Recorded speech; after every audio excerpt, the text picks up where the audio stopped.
നമസ്കാരം. ഡെയിലി ന്യൂസിലേക്ക് സ്വാഗതം. വഴിയരികിൽ അന്തിയുറങ്ങിയിരുന്ന അനാഥനായ 76 വയസ്സുള്ള വയോധികന് നെടുമ്പന ഗാന്ധിഭവൻ സ്നേഹാലയം അഭയമൊരുക്കി. പൂയപ്പള്ളി ഗ്രാമപഞ്ചായത്ത് വേങ്ങോട് 9-ാം വാർഡിൽ ഭാര്യയും മക്കളും ഉപേക്ഷിച്ച നിലയിൽ റോഡരികിലും ബസ് സ്റ്റോപ്പുകളിലും താമസിച്ചു വന്ന 76 വയസ്സുള്ള സുരേന്ദ്രൻ പിള്ളയെ ഗാന്ധിഭവൻ സ്നേഹാലയം ഏറ്റെടുത്തു.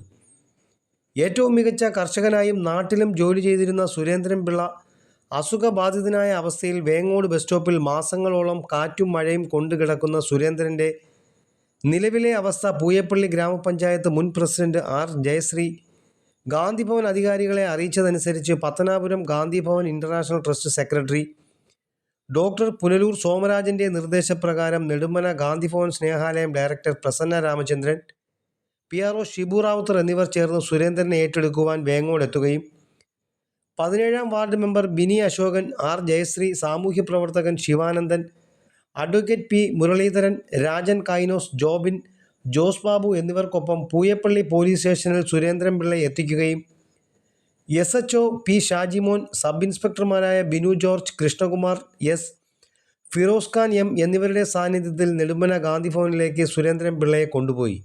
News desk, Kottiyam.